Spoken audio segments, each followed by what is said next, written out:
आप सभी का बहुत बहुत स्वागत है आरबीएससी हिंदी ज्ञान के इस नवीन भाग में। कक्षा 10 के अंतर्गत हम लक्ष्मण परशुराम संवाद की व्याख्याओं का अध्ययन कर रहे थे और उसी भाग में आज हम शेष व्याख्याओं का अध्ययन करेंगे। यदि आपने अभी तक चैनल को लाइक और सब्सक्राइब नहीं किया है तो आगे बढ़ने से पूर्व चैनल को लाइक और सब्सक्राइब कर ले। चलिए व्याख्याओं का अध्ययन करते हैं। तुम है तो कालू हाँक जनु लावा, बार बार मोही लागी बुलावा। देखिए प्रसंग में इसके ये कह सकते हैं कि प्रस्तुत काव्यांश के माध्यम से लक्ष्मण द्वारा कहे गए कटु वचनों के कारण या व्यंग्य वचनों के कारण परशुराम विश्वामित्र को समझाते हुए कहते हैं, तुम है तो कालू। तुम है यानी तुम, तो यानी तो, कालू यानी काल, हाँक जनु लावा। देखिए हाँक जनु लावा का अर्थ होता है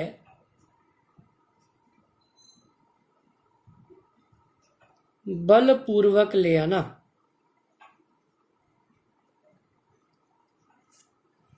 बार बार यानी बार बार। मोही, मोही यानी मेरे लिए।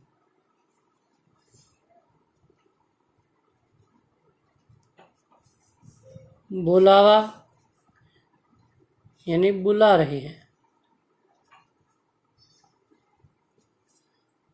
देखिए लक्ष्मण परशुराम से कहते हैं कि मुझे ऐसा प्रतीत होता है कि जैसे आप काल को बलपूर्वक अपने साथ ले आए हैं और बार बार उसे मेरे लिए बुला रहे हैं।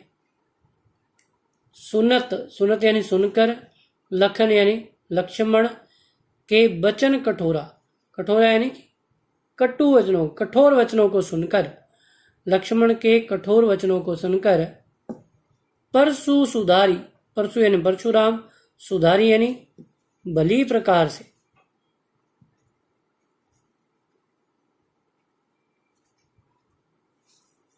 धरे हुए यानी धारण करना,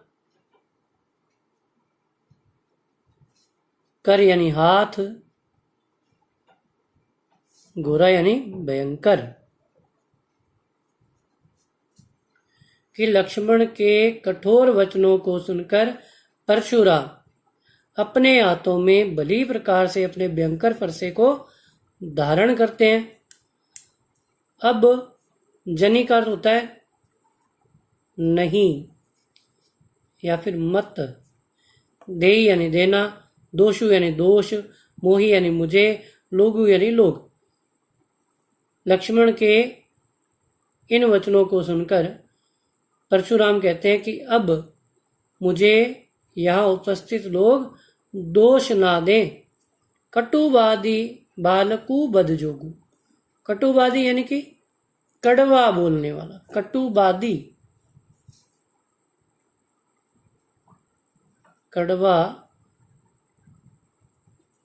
बोलने वाला, बालकु यानी बालक, बद जोगु यानी कि वध योग्य।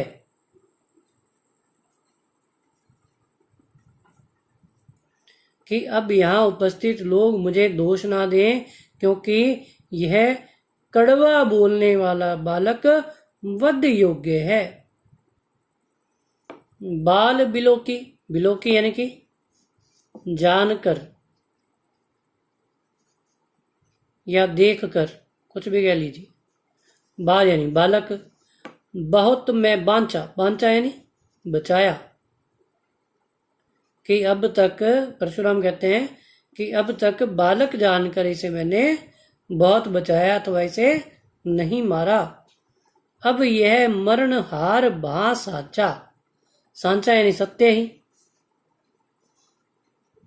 मरणिहार मरने योग्य।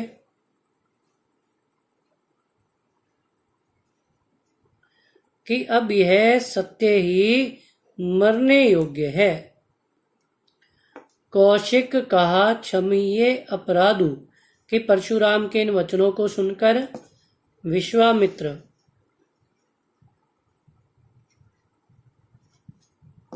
कहा क्षमहिये अपराधु, कि इसके अपराध को क्षमा कर दीजिए। बाल दोष गुण गण ही ना साधु, कि बालकों के गुण और दोष कभी भी साधु यानी सज्जन व्यक्तियों द्वारा उनकी गणना नहीं की जाती, उनकी ओर ध्यान नहीं दिया जाता। देखिए, खर का अर्थ है तीखा, कुठार यानी फरसा। मैं अकरुण को ही, अकरुण का अर्थ होता है करुणा रहित, को ही यानी क्रोधी। आगे अपराधी गुरुद्रोही, गुरुद्रोही यानी गुरु का अपमान करने वाला।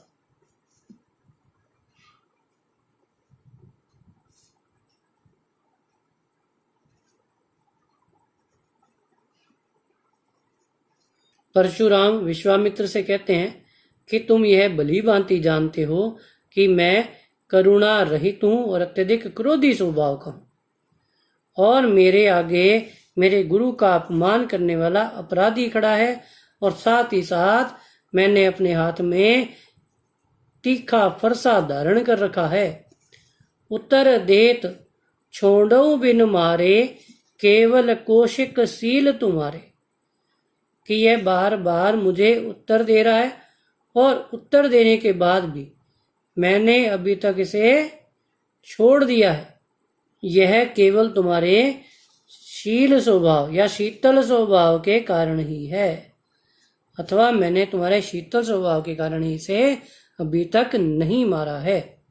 न त नहीं तो यही यही काटी कुठार कठोरे, काटी यानी काट देना, कुठार यानी फरसा, कठोरे यानी कठोर। गुरु ही यानी गुरु के। पूर्ण यानी मुक्त हो जाना।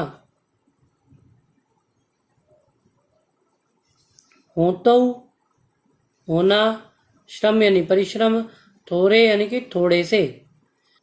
नहीं तो मैं इसे कठोर फरसे से काट कर थोड़े से श्रम से ही गुरु के ऋण से मुक्त हो जाता, उऋण हो जाता। गादी सुनु, गादी सुनु विश्वामित्र के लिए प्रयुक्त हुआ है।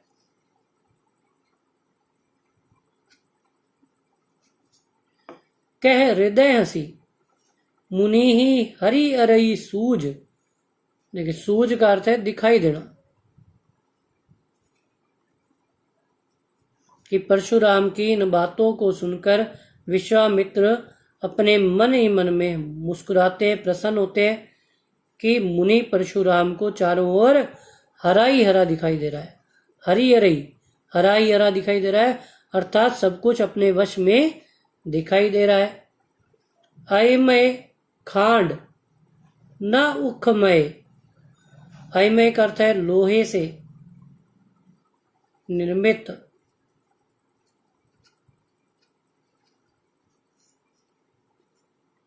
खांड का अर्थ है खंडा या तलवार।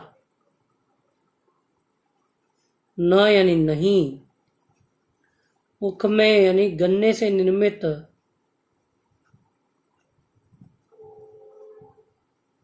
अज हूं अभी तक, न यानी नहीं, बूझ यानी पहचानना, और अबूझ का अर्थ है अज्ञानवश, कि ये क्षत्रिय बालक गन्ने से निर्मित किसी मीठे पदार्थ के समान नहीं है जो आसानी से समाप्त हो जाए, बल्कि ये लोहे से निर्मित तलवार के समान है, जिसे गुरु परशुराम अभी तक अज्ञानवश पहचान नहीं सके हैं। अर्थात इन क्षत्रिय बालकों से युद्ध करना कोई आसान बात नहीं होगी। देखिए, विशेष की बात करें तो इस पंक्ति में आपके उत्प्रेक्षा अलंकार है,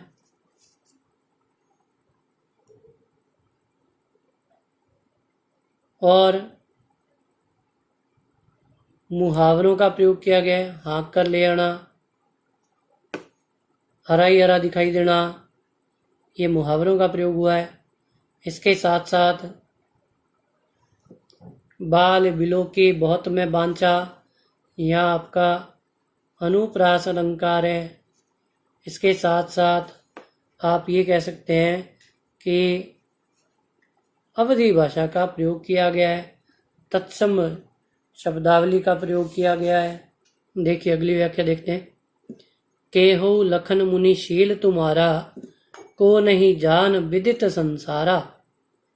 देखिए इसमें प्रसंग में ये कह सकते हैं कि प्रस्तुत काव्यांश के माध्यम से लक्ष्मण द्वारा क्रोध पूर्वक कहे गए व्यंग्य वचनों और साथ ही साथ राम द्वारा परशुराम के क्रोध को शांत करने की ओर संकेत किया गया है। केहू, लखन, लखन यानी लक्ष्मण, केहू यानी कहते हैं, मुनि यानी मुनि, शील यानी शीतल, तुम्हारा यानी तुम्हारा, को यानी को, नहीं यानी नहीं, जान यानी जानते हैं, विदित यानी ज्ञात, संसार यानी संसार। लक्ष्मण परशुराम से कहते हैं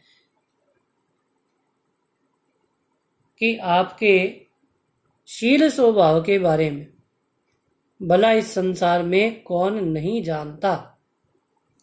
माता पिता ही ऊऋण बहिनी के, माता और पिता के, ऊऋण यानी मुक्त होना,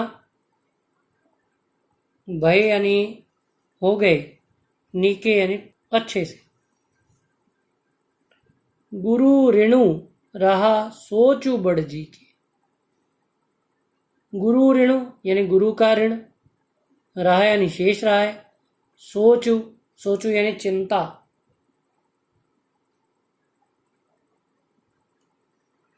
बड़ यानी बड़ी, जी के यानी हृदय में। देखिए सोचु यानी चिंता, बड़ यानी बड़ी, जी के यानी हृदय में। लक्ष्मण परशुराम से कहते हैं कि आप अपने माता पिता के ऋण से तो पहले ही या भले से ही पूर्ण हो चुके हैं।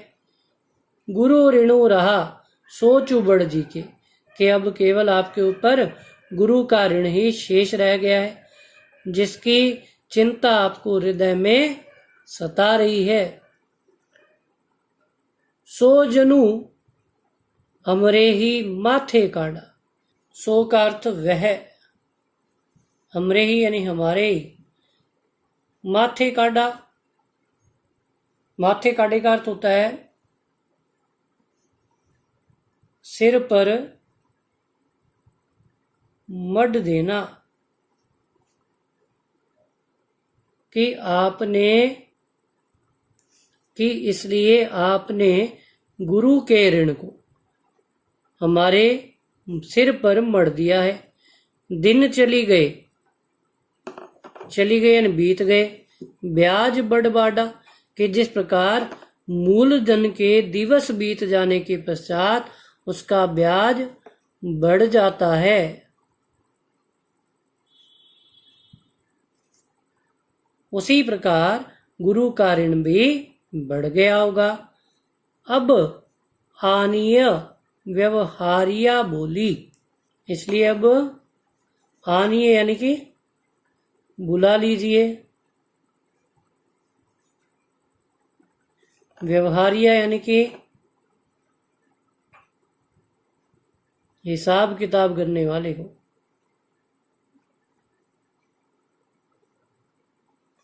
कि अब आप किसी हिसाब किताब करने वाले को बुला लीजिए। तुरंत देऊं मैं थैली खोली, और मैं तुरंत ही थैली खोलकर इस कर को चुका दूंगा।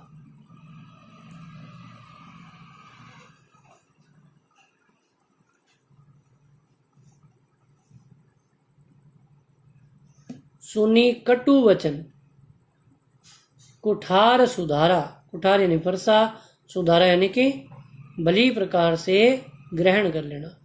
कि लक्ष्मण के कटु वचनों को सुनकर परशुराम ने फरसे को भली प्रकार से धारण कर लिया।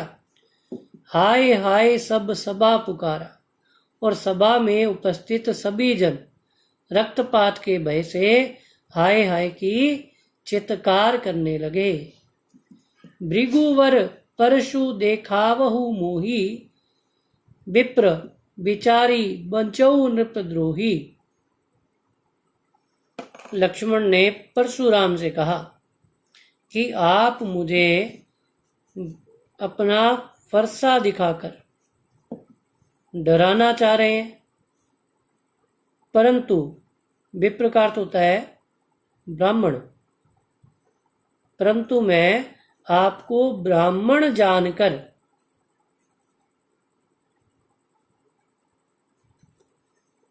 बचाऊं यानी लड़ने से बच रहा हूं। नृपद्रोही, नृपद्रोही यानी कि राजाओं का शत्रु। कि हे राजाओं के शत्रु, मिले न कबहू सुबट रन गाड़े, कि आपको कभी भी सुबट यानी शूरवीर,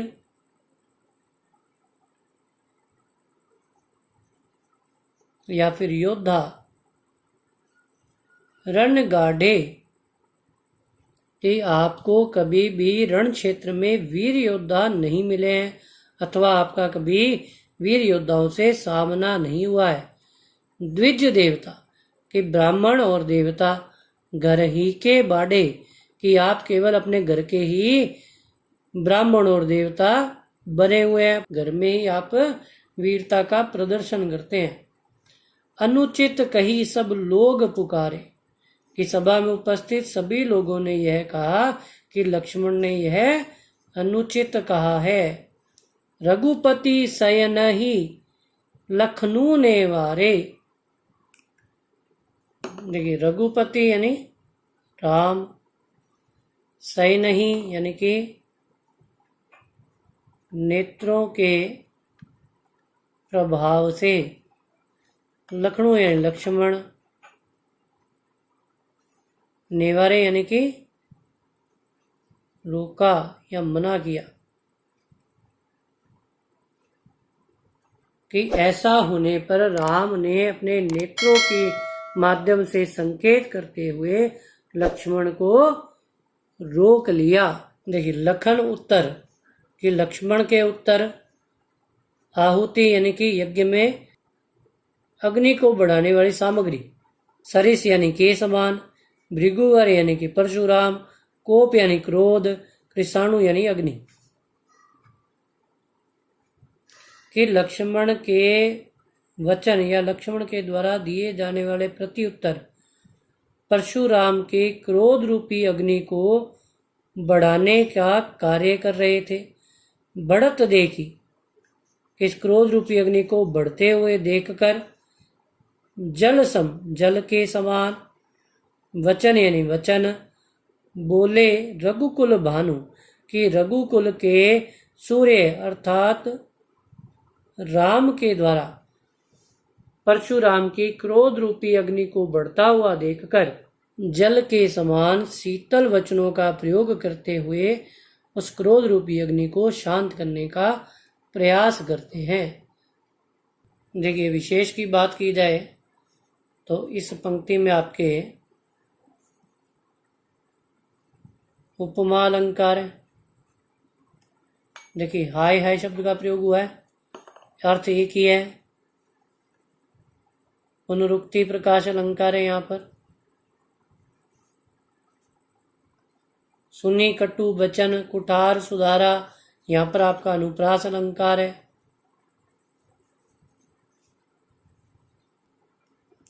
रघुकुल भानु में आपका रूपक अलंकार है। इसके साथ साथ व्यंग्यात्मक शैली का प्रयोग हुआ है और कवि गोस्वामी तुलसीदास द्वारा यहाँ अवधी भाषा का प्रयोग किया गया है। तो ये थी आपकी लक्ष्मण परशुराम संवाद की व्याख्याएं। आशा करता हूँ कि व्याख्याएं भली भांति आपको समझ में आई होंगी। आगे के भाग की जानकारी हम अगले वीडियो में प्राप्त करेंगे। धन्यवाद।